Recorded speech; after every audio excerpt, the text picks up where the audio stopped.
श्री कृष्णाय नमः। जर तुम्ही आजचा टीझर पाहून आलात तर आता आपण डिटेलमध्ये पाहू। आज आहे 1 जानेवारी 2026। हे भविष्य तुम्ही ऐकत आहात पंडित अमोघ कुलकर्णी यांच्याकडून। मित्रांनो, नवीन वर्षाचा पहिला दिवस साधा नसतो। तो दिवस संपूर्ण वर्षाची मानसिक दिशा ठरवतो आणि म्हणूनच आज आपण बोलतोय ब्रह्ममुहूर्त आणि त्या वेळेत करायच्या अत्यंत प्रभावी साधनेबद्दल।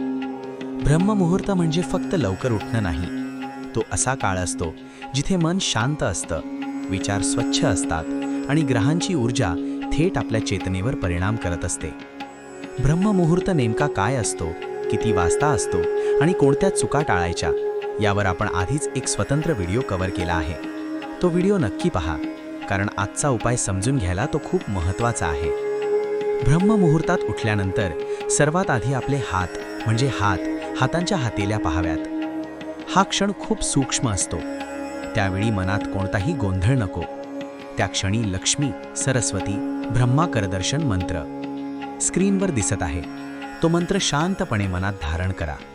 हा मंत्र म्हणण्यामागचा उद्देश एकच, आजपासून माझ्या निर्णयांमध्ये स्पष्टता यावी आणि माझ्या कर्मांना योग्य दिशा मिळावी। आता मित्रांनो, पुढचा मंत्र फार महत्त्वाचा आहे।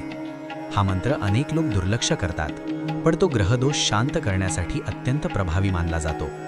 नवग्रह शांती मंत्र हा मंत्र स्क्रीनवर दिसत आहे। या मंत्राचा अर्थ साधा आहे, माझ्या जीवनातील सर्व ग्रह शांत राहोत, कोणताही ग्रह अडथळा निर्माण करू नये। मन, पैसा, नातेसंबंध सगळ्यांमध्ये स्थैर्य राहो। हा उपाय विशेषतः त्यांच्यासाठी आहे ज्यांना प्रयत्न असूनही गोष्टी अडकतात, ज्यांना पैसा येतो पण टिकत नाही, किंवा मन कायम अस्वस्थ राहतं। यानंतर मानसिक शांती, आरोग्य आणि संरक्षणासाठी एक अतिशय शक्तिशाली मंत्र आहे, महामृत्युंजय मंत्र। तो मंत्र स्क्रीनवर दिसत आहे। हा मंत्र संकट टाळतो, नकारात्मक ऊर्जा कमी करतो आणि आत्मविश्वास वाढवतो। मित्रांनो, हे सगळे मंत्र म्हणजे चमत्काराची गोळी नाहीत, पण ब्रह्ममुहूर्तात योग्य भावनेने सलग काही दिवस केलेली साधना तुमचा 2026 शांत, स्थिर आणि दिशादर्शक करू शकते।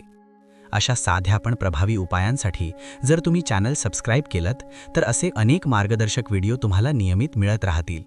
आपण ऐकत होता पंडित अमोघ कुलकर्णी। पुन्हा भेटूया पुढील भविष्यासह।